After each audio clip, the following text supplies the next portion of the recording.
Mark Crispin Miller holds a special place in my heart as the first prominent leftist I saw speaking out against the draconian lockdowns, mask wearing, and ultimately the vaccine craze that took over our society in vast portions of the world.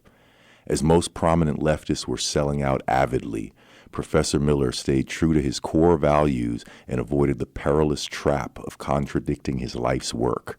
While Noam Chomsky, author of Manufacturing Consent, despite his brilliance, failed to comprehend that the greatest manufacturing of consent in history was occurring, and likewise, Naomi Klein, author of the seminal text The Shock Doctrine, failed to identify the greatest shock doctrine event in history, the training of Professor Miller did not fail him.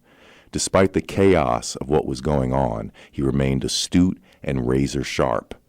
It is with great honor and great pleasure that I welcome Professor Mark Crispin Miller to the Bassline. And I just want to say, Mark Crispin Miller is so much fun to have as a guest. I hope we can really do this without that ridiculous noise in the background because, I come from more of a social theory, sort of historical perspective. I'm completely out of my element talking to doctors and scientists and even lawyers that we've had on this show. I'm so fond of all of our guests and all the various experts, but I've ventured way out there getting into that kind of conversation just based on the exigencies of our movement.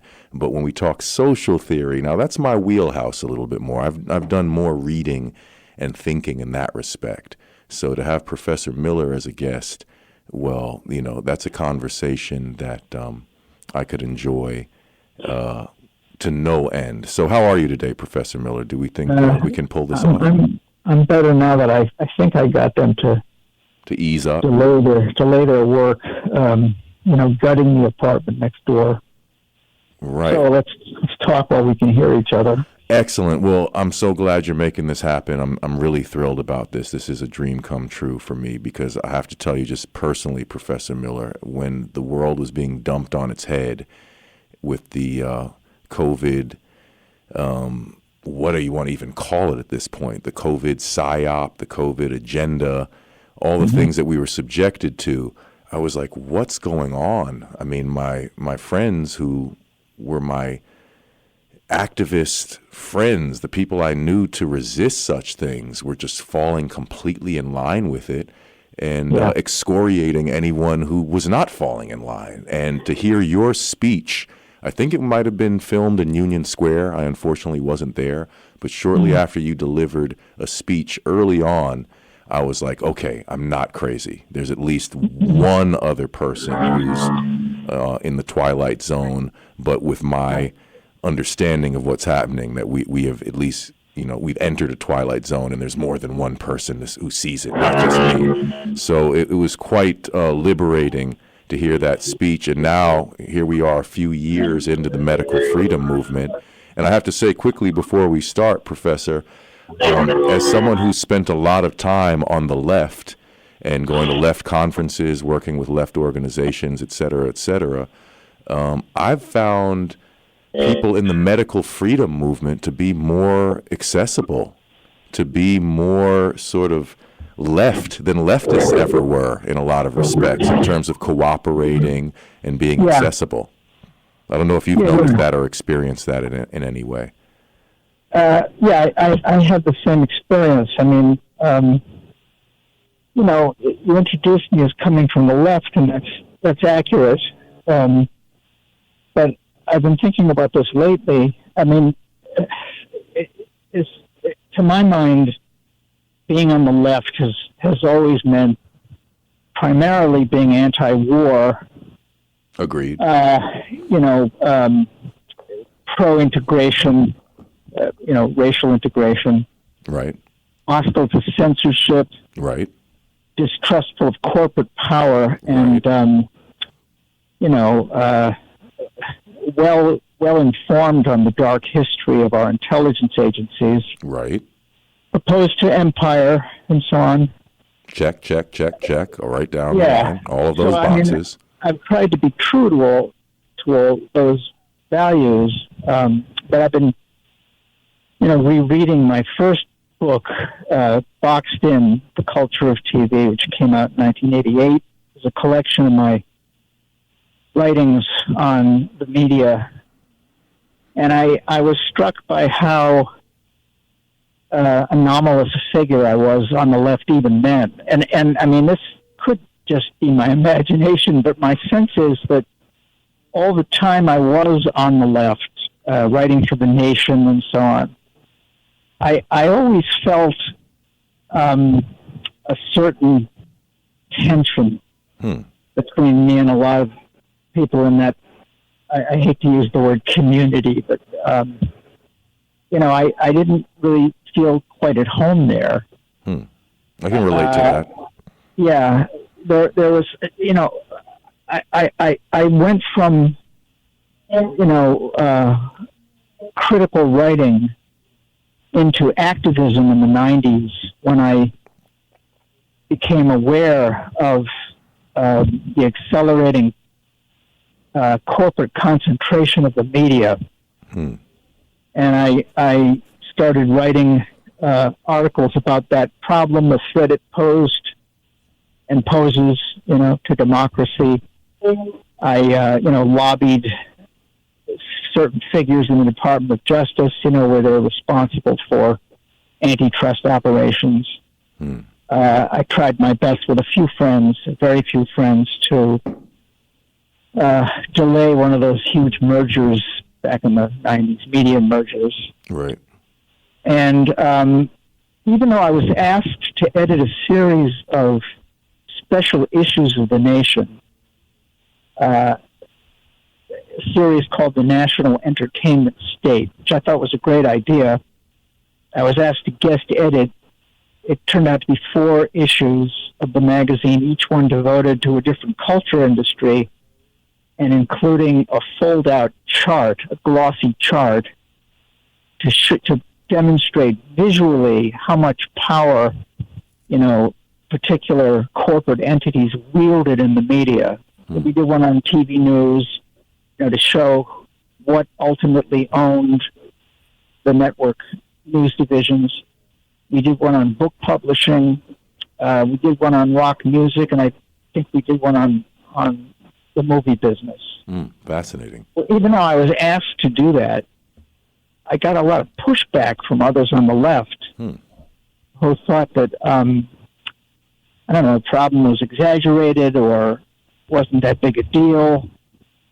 In some cases, it was surprising, to hear that kind of thing from staunch armchair Marxist revolutionaries. Yeah. And it only worsened when I moved from media concentration, which, is posing an existential threat to American democracy.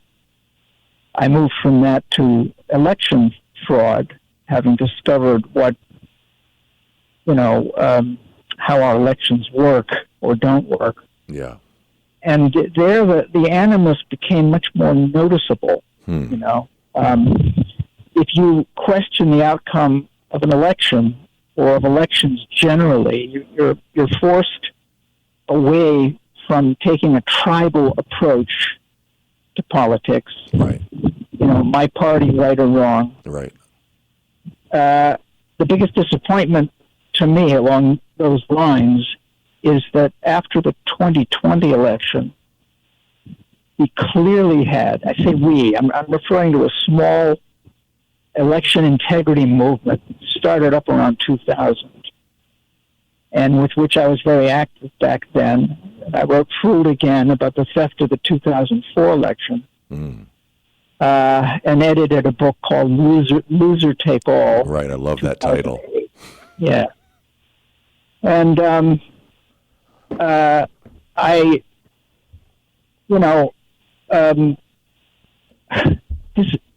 call this disappointing is an understatement. I mean, after the 2020 election, despite the ceaseless propaganda claiming there was no evidence of theft, there was and is abundant evidence of theft, and very, very precise. And a lot of it's coming out of various state investigations that don't get any press at all. Right.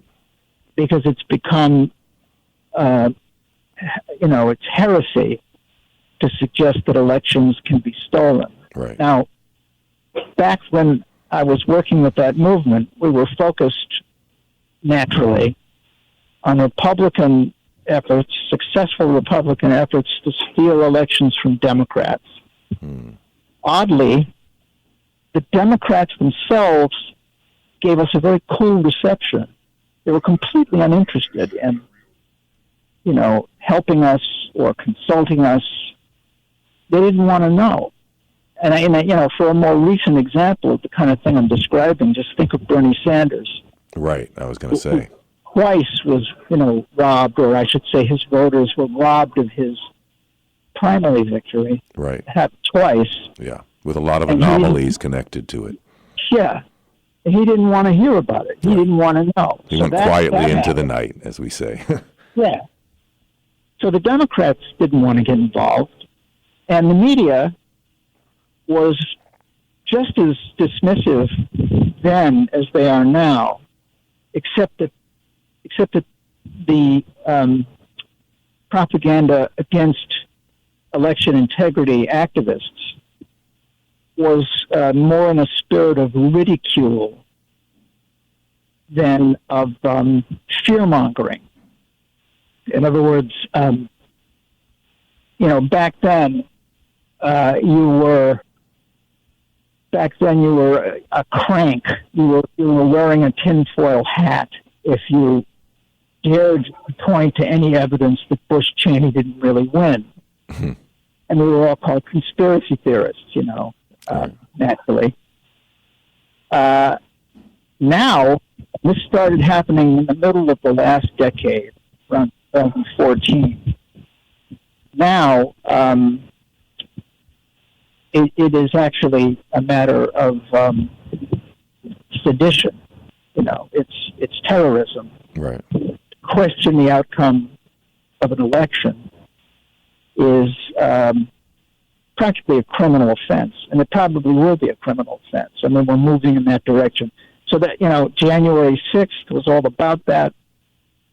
Those people had every right to go to Washington and protest and demand that the Supreme Court, adjudicate the question, actually look into the evidence of theft, which they never did. Right. No court has ever. Yeah. So, the civic tragedy I'm talking around is that almost all my old allies in the election integrity movement in 2000, 2004, 2006, nearly all of them are now basically in the business of laughing off evidence of theft because they hate Trump, right. Because they're Democrats. Now, I always insisted when I was interviewed, like I was interviewed by Bill O'Reilly, Fox would have me on. And I almost got a word in edgewise with him.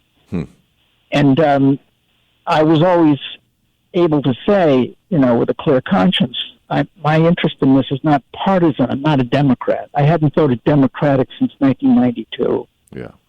I was a Nader voter, Yeah, me too. Yeah. So I was never a partisan player, but I'm afraid most of the others who are still out there now, it's all about the DNC. Yeah. And the tragedy there is that we could have expanded the election integrity movement exponentially if we had respected and listened to some of the investigators into the 2020 election. Yeah. But they were, they were not able to transcend their tribal loyalty, and the movement now is even more taboo than it was then. Yeah. So you're like an anti-vaxxer if you are what they call an election denier. Right. Exactly. Nobody's denying an election. Yeah. They're denying that the outcome was legitimate. Yeah. And I think any candidate who has some grounds for doubting the legitimacy of the outcome, any candidate has every right and indeed has an obligation to insist that evidence be studied carefully, taken seriously. I can't think of anything more important than that in in an electoral democracy. But that when I wrote "Fooled Again" in 2000, came out in 2005 about the 2004 election. That's when I realized that the left had no use for me. I was. What date was that you said? The book came out in 2005. Okay.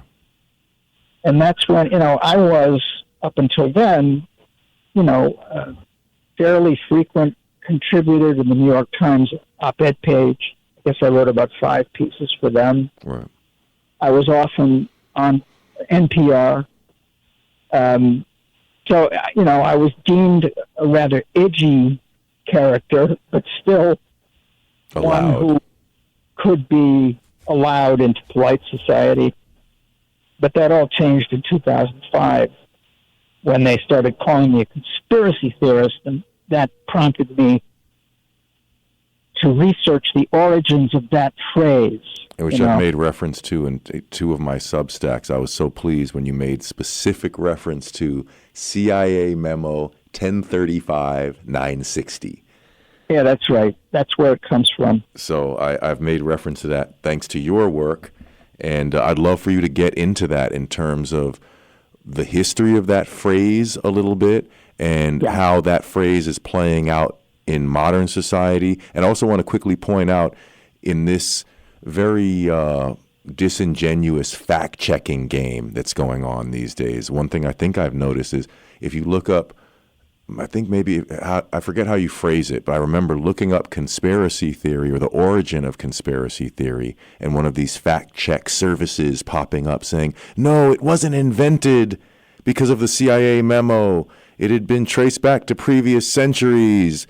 Misinformation. It's like, no. We didn't say it was invented then. We say it was thrust into use in a different manner at that historical juncture. So please, that's one of the keys in the whole fact-checking game I noticed is intentionally asking the wrong question to intentionally get the wrong answer.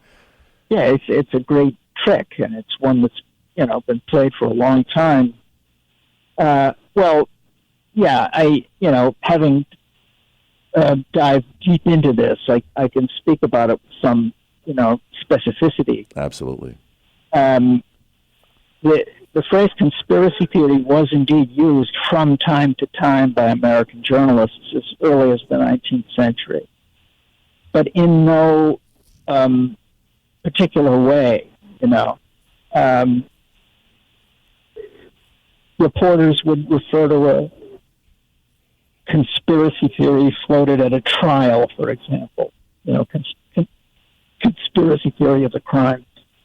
It wasn't loaded in a political way, the way it came to be, and that happened in the 60s, in 1967 to be precise, when the CIA took a formal step, a covert step, to weaponize the phrase and to get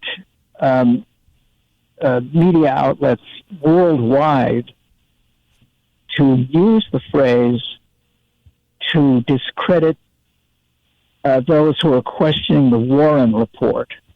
Okay, so the Warren Report came out in '64, offering its preposterous explanation of John Kennedy's murder. And that prompted several dogged investigators like Mark Lane and Sylvia Mayer and others to study the Warren Report very closely, only to discover the obvious, which is that the executive summary has no basis in the many volumes of evidence that were part of the report. There was no connection to this narrative of the lone gunman, who initially was supposed to be communist connected. Mm-hmm. But they backed off of that rather quickly because it was too explosive a claim. It could have led to war with the Soviet Union.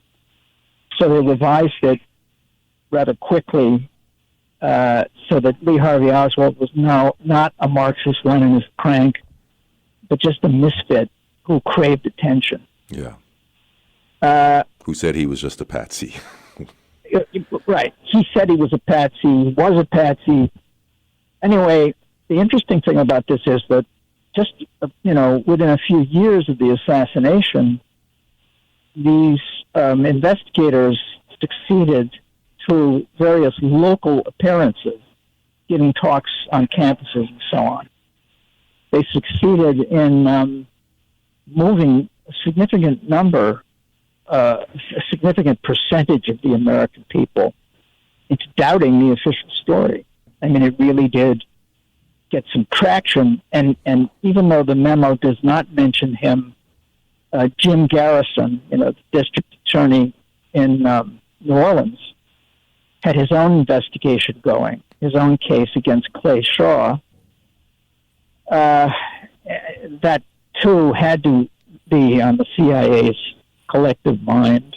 So some officer, I used to know his name, or the name that's on the memo, wrote this, I guess you could say, fatal directive, urging all the CIA station chiefs worldwide to use their propaganda assets and friends in the media to discredit the work of these conspiracy theorists. And that phrase too appears in the memo.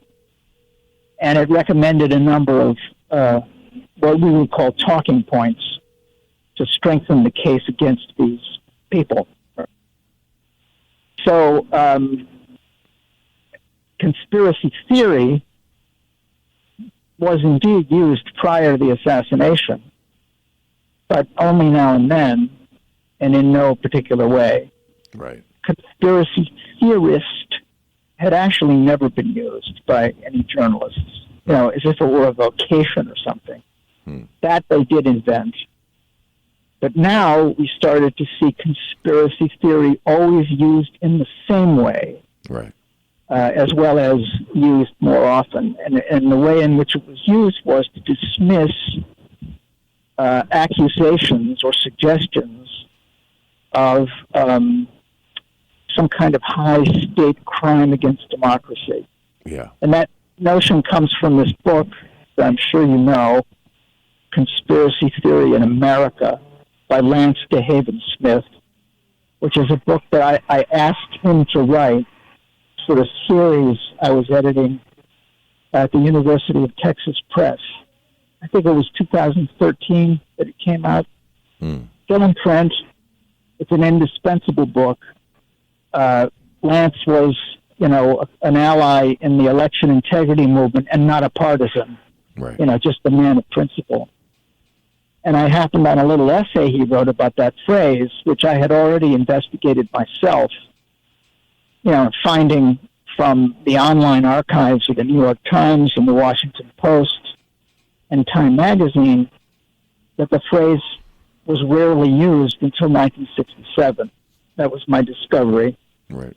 He made that discovery independently, wrote this essay, and I urged him to write a book, which, is still selling. It's a book that really should be taught in every school, because it's such a wildly successful propaganda drive, that it basically came from the mind of the CIA and has ended up on the lips of just about everybody. People are always calling this or that a conspiracy theory. Yeah. Right? As opposed to, I guess, a coincidence or something like that. Yeah. But it's as I say, as more and more people have become distrustful of the official story, distrustful of the government and distrustful of the media, the attack on those who suggest a counter-narrative has become more virulent. Yeah. And more fascistic. Yeah. Call it what it is. Yeah. I mean, we saw this coming, or some of us did, when they kidnapped Julian Assange, right? Mm-hmm. And this guy's been living under torturous conditions for years, Mm-hmm. and nobody can even explain why. You know, I mean, it was prompted by this bogus rape accusation in Sweden, Yeah. which in Sweden quickly fell apart. There was nothing to it. Mm-hmm. That fact disappeared into the background, and now all we know is that Julian Assange is locked up. You know, God knows what they've done to him, and for what? What did he do? He, with Wikipedia, you know, he cast a shadow on various propaganda drives WikiLeaks, and on right? various WikiLeaks. powerful players like Hillary Clinton. And you don't do that, you know. That's just not allowed. If this were a real democracy, which abided by the First Amendment, the spirit of the First Amendment, it would be allowed. It would be encouraged. Absolutely. But it's not allowed. So, you know, what happened to Julian Assange then happened to hundreds of Americans after January 6th. And I saw the other day a piece claiming, I think it was in Epoch Times, that DOJ is planning to sweep up, thousands more in the wake of January 6th, right? Which was like 3 years ago by now. It's really crazy, but it shows that the attack on me and my friends in that election integrity movement was simply going to intensify and grow as more and more official narratives persuaded fewer and fewer people. Yeah. So there were the assassinations in the 60s. Then there was, the October surprise that put Reagan in the White House. Some discovered that a similar ruse had put Nixon in the White House in 1968.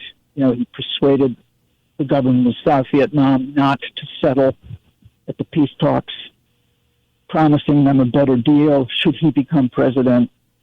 So LBJ was unable to end the war, and Nixon prevailed, conspiracy theory. Aspects of Iran-Contra were conspiracy theory. And then, of course, 9/11 was sort of the big one, the mother of all conspiracy theories. And since then, over the last 4 years, it's just become crazy. The media is now unanimously committed to narratives that bear no relation to reality. So naturally, more and more Americans are leery of what they're told, and the most frequent way in which they are, vilified is to identify them with the far right. Yeah. So basically, what we've seen is a bizarre reversal. Back in the 40s and 50s into the 60s, if you doubted the official narrative, you were a communist or you were communist affiliated. And indeed, in the CIA memo, they actually suggest identifying the conspiracy theorists with communism. Now it's the opposite. Now it's the villainous proponents of conspiracy theories are all on the far right, Right. So that's a strange change, and it's continuous with the. Well, there's a lot of crisscrossing going on that I've noticed, right? Like the obvious one, for example, is my body, my choice, except when it pertains to experimental. Jeremiah, I have to take this quick call. Okay, go ahead. I'm going to read something from my Substack, as a matter of fact, that I just pulled Okay. up. So go ahead and we'll get back to you in a second. Check this out. By the way, guys, we have an incredible guest coming up on, I'm not sure the date without my calendar open, but in a few weeks, we're going to have Ivor Cummins, who, I don't know if you've checked him out. He was phenomenal throughout COVID. He's a data guy. He's a science guy.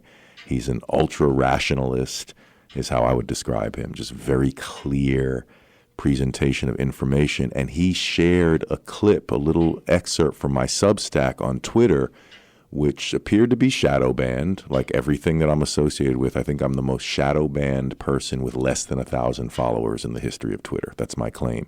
Now I have over 1,000 followers. I've just broke that mark. I have 1,100 followers, which isn't many, but I had the honor of Ivor Cummins sharing an excerpt from my Substack, and I want to read the little bit that that he shared, because I was like, hey, that's pretty good writing, if I do say so myself. I think it's pretty cool. And what he shared was this clip right here from my article called Conspiracy Theory.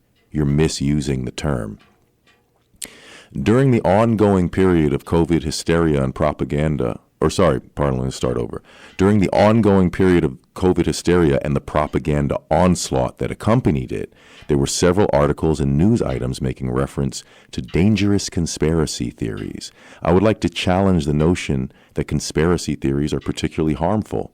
I think it's a disingenuous claim. I don't buy it. If someone says kooky, spooky, whacked out stuff, what exactly does that add to or subtract from your life? If someone makes a preposterous suggestion, are you compelled to abide by it? If you are, it seems to me your compulsion to do so is more of a problem than the random, preposterous suggestion.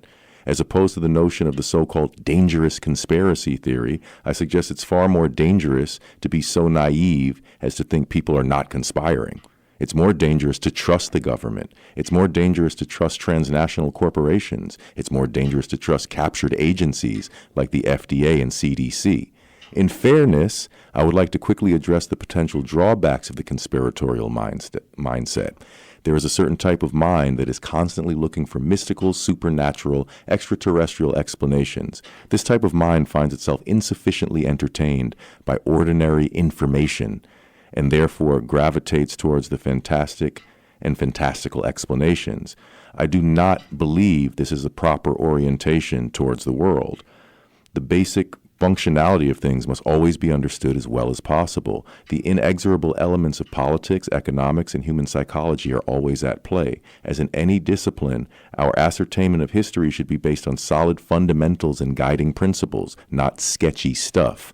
Yet despite the drawbacks of the aforementioned mindset, the conspiracy theorist, even if they overshoot the target or go a little far afield, is more well-suited for survival by virtue of their more than justified paranoia than the person pretending unrealistically that we have achieved equality, rationality, equanimity, safety, and a corruption-free environment, when in fact those things have not been achieved.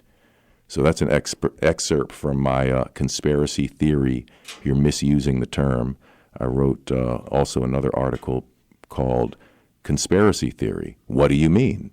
And that came from when I would point out certain things about what was going on. People say, oh, you're a conspiracy theorist. And I'd scratch my head and say, well, what's the theory? I didn't postulate a theory. I just made reference to particular things that are factually true.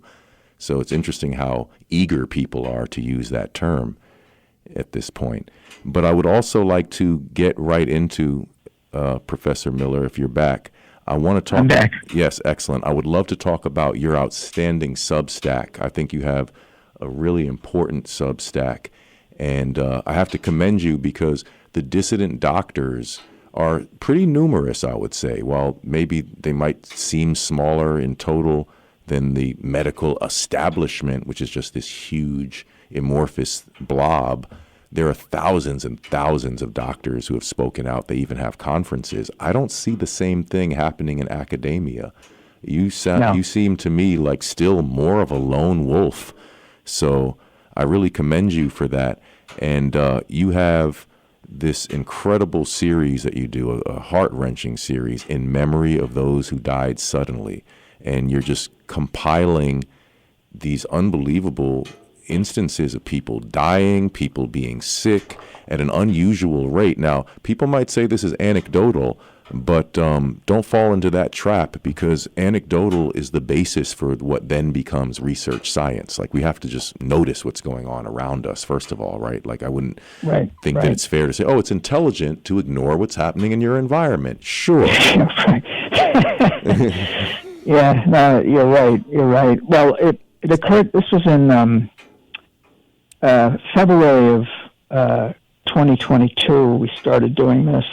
And the idea came from my friend Celia Farber, who spoke of the need for a series that would track reports of people dying suddenly. Right. And she was otherwise engaged, so I ran with this idea, which struck me as essential because, statistics don't have any emotional poignancy. Great point. You can say 1 million or 2 million or 6 million, as Stalin did infamously. Right. And yet correctly, one death is a tragedy, 1 million deaths is a statistic. Yeah. There's no way to relate to these people. These are people, fellow human beings who had died. And they represent every tribe, some of them are woke, some of them are on the right. They're every age, every sex. You've got to put a name and, if possible, a face to these people. It also demonstrates, to show their faces demonstrates how heartbreakingly young so many of them are.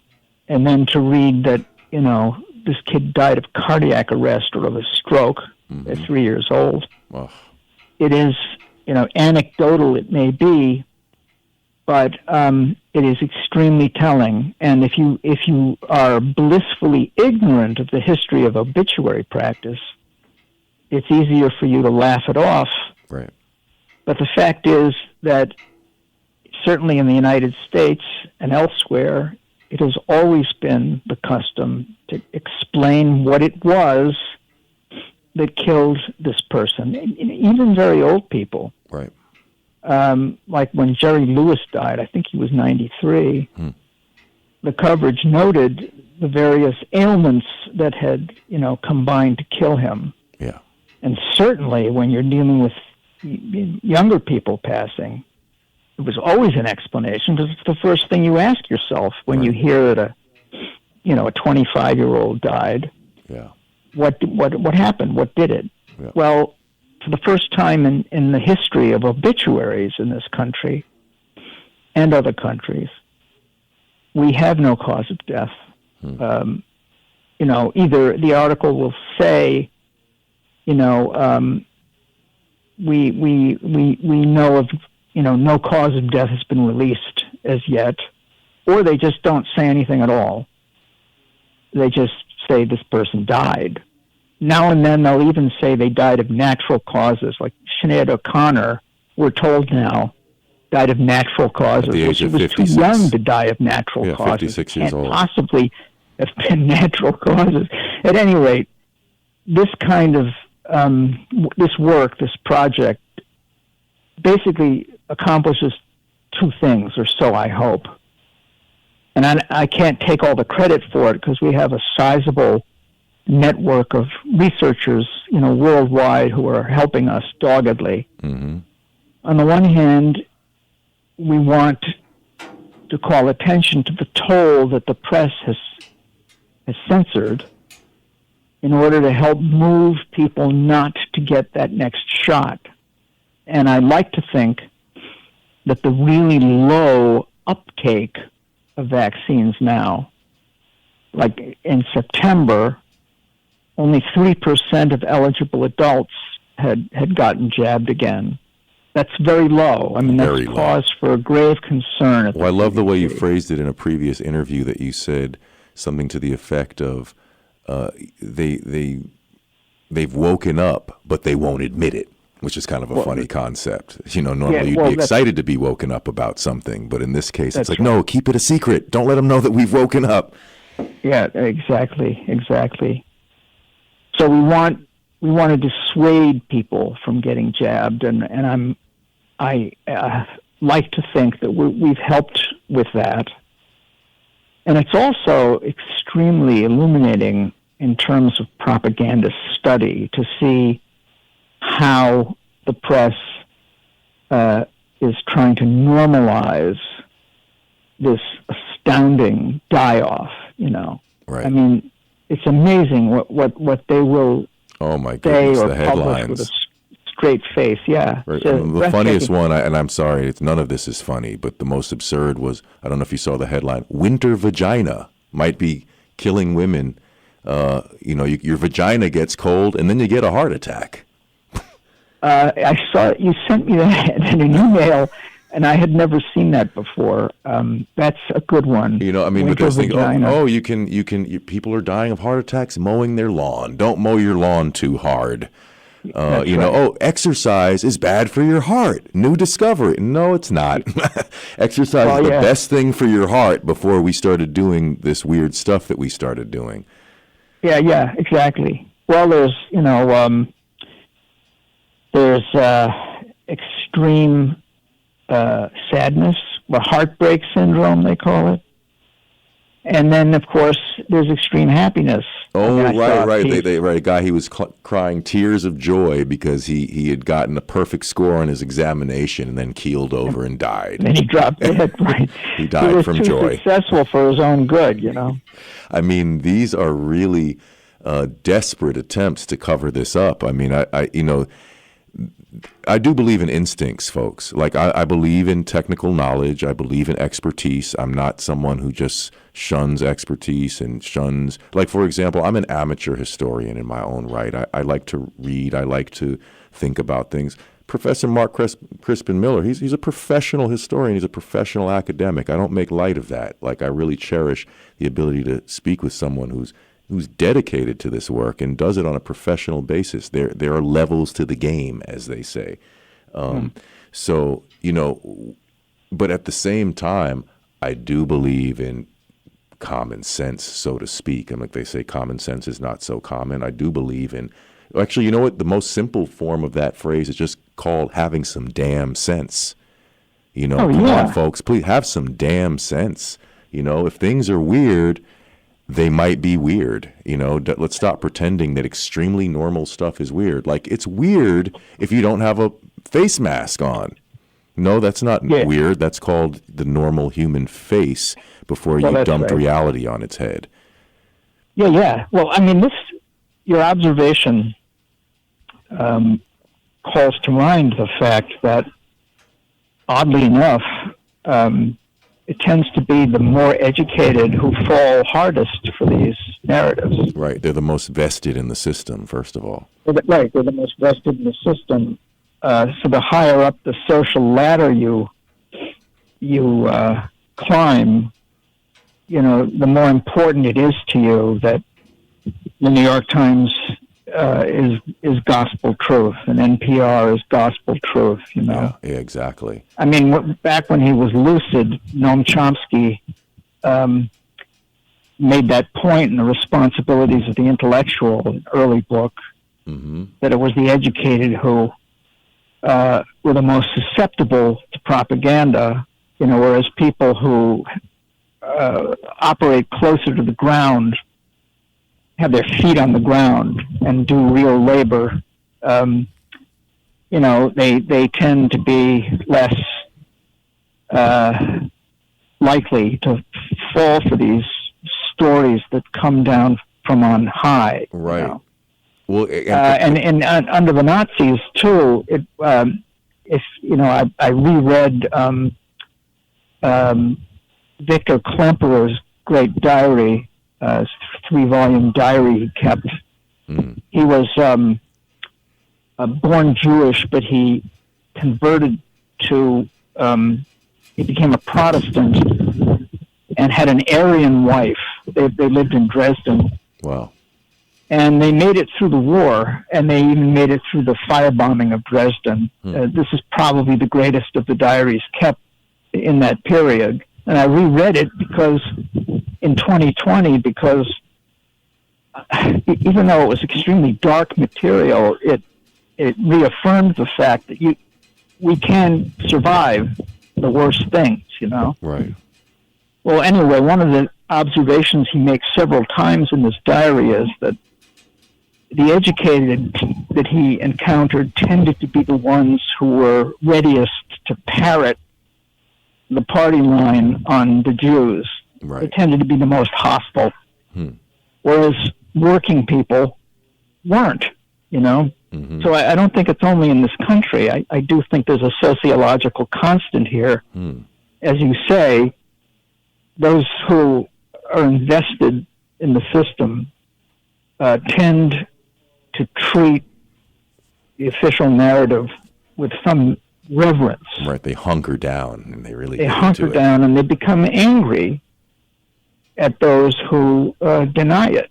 Right. And now, I just can't believe the ferocity with which dissidents across the board are treated. You know? Right. It's to unbelievable. The point that the First Amendment is practically a dead letter.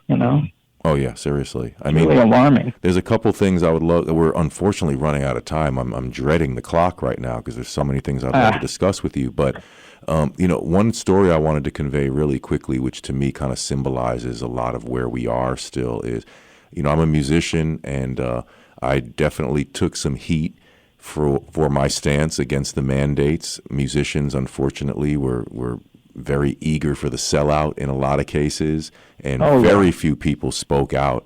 I was persona non grata amongst a lot of groups. I got kicked out of the hardcore scene, out of the punk rock scene of all things. It's like, oh yeah, the anarchists who insist that you take mandated experimental drugs to be part of the anarchy. Yeah, I don't understand. Do you know Joe Arthur? I don't know. I don't think so. Oh, Joseph Arthur. Check him out. I will. He was thrown out of his band. In upstate. I think it was in upstate New York. He was very, very vocal about the necessity of free choice and so on. Right. Yeah. There's so many stories. What's that? I said there's so many stories about it. Dave Grohl's drummer was forced by David Grohl to take the shot and died. Another died suddenly. Very young man, talented young man. They tried to bring drugs into the explanation. No, he'd been clean for many years. He wasn't abusing drugs, but that was a convenient excuse that you could pin on a musician. Well, you've probably noticed this among the many oddities that we've turned up in doing these compilations. The fact that it isn't only countless musicians who have dropped dead, sometimes on stage, right? Yep. But there seems to be an inordinate number of bassists and drummers who have died suddenly. Right. The rhythm section. By the way, when I put died suddenly in quotation marks, they include people who, die of some so-called rare aggressive cancer. Right. They die like 3 weeks after they're diagnosed. So we include those in sudden deaths, although strictly speaking, they're not sudden. But it is a euphemism, Right. Right, sure, absolutely. But I was going to say that there's a musician friend of mine, I'm certainly not going to mention his name because that's not important, but he shares the same birthday as me. We're both New Year's babies. And I wished him happy birthday, just said happy birthday. And it was on social media. He liked the comment, but didn't have the courtesy to say same to you. And I just found that interesting. It's like, yeah, that's kind of where we stand. Like, wait, are you still like pissy at me because I didn't take an injection a few years ago? You guys fell out over that? We didn't argue. He was getting upset at some of the things I was posting. I think he just, he kind of written me off. We didn't have a big face-to-face showdown about it or anything. But this is someone who I performed with in different countries. I've recorded him in my home. He was on a couple of albums that I produced. He's involved with stuff that I've worked with intimately, and we played in a band together that performed all around the country, performed in different countries. And, hey, honestly, I have 2 young children to feed. So one of the beautiful things about that is if you're not involved with the project of raising and feeding my kids, I'm not that concerned actually about anybody's pissy attitude or anything. Everyone can go about their business as they please at this point, honestly.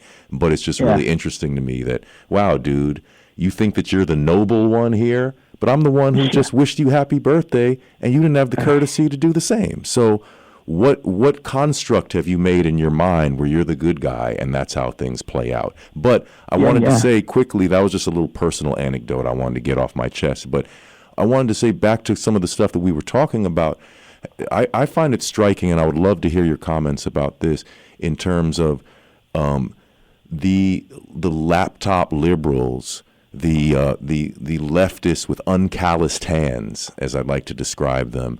They're automatically labeling, for example, the Canadian truckers right wing, whatever conversation there is, and there's not nearly enough conversation about the protests going on led by farmers in Germany. Oh, they're right wing farmers. Yeah, it's like, sorry guys, those are the workers. So, you know, you claim you had a working class movement. It's not up to you to determine that, oh, someone is not, you know, fitting this little description that we've defined for people. You have to, you know, like you said very humorously the other day, I've been really amused when you said, you know, people who dye their hair yellow and blue and are all the while belly aching over white supremacy. You know, I've been really tickled. That really tickled me when you said that. But it's like, what do you say about a left? And we just have a minute here, basically. Unfortunately, we have like 2 minutes. But can you give us 2 minutes about this left that resents people who have calluses on their hands? Well, yeah, they hate the working class. You know, it's all been obfuscated by their obsession with race. You know, they're all for black people in a very patriotic except for black way. People who don't want to take experimental vaccines. But yeah, well, that's right. They're all for black people who share their views, right? Right. But as far as the white working class goes, it's just another example of how the left, that's in scare quotes, right, you know, in the 2020s, is eerily similar to the right in 1953, right? Right. I mean, they hate Russia. Right? They're pro-war. They worship the intelligence agencies, right? They're all for censorship.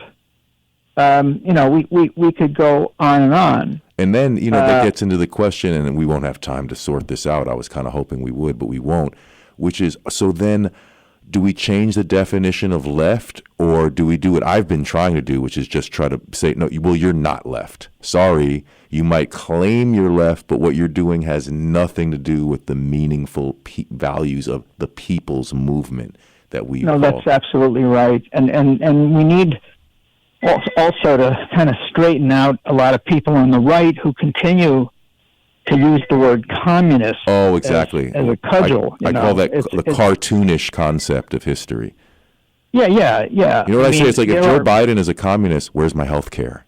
You know, where's my guarantee of housing? Well, yeah. I mean, it's insane. You know, this requires a much longer conversation. But absolutely. Well, I hope we can have that longer conversation soon. I hope we can continue this dialogue, Professor. Well, let's do it. You know, drilling for oil in the apartment next door. Yeah. You know, well, don't have to keep. Yeah, let's talk soon. And I would love to introduce you to some of the people that I've met, because I have some new allies. I've been connecting with people. I would really love for you to address. I've been becoming friends with people who are vaccine injured. There's a really powerful movement of people of the vaccine injured who have connected. And I would love to connect you with that community and some of the medical freedom people I've come across who would really cherish your insight. Okay, let's do it. Absolutely. Well, thank you so much, Mark Crispin Miller. It's really an incredible honor to have you on this program. And definitely stay in touch and keep up all the great work. Thank you. All right, thanks, Jeremiah. It was a pleasure.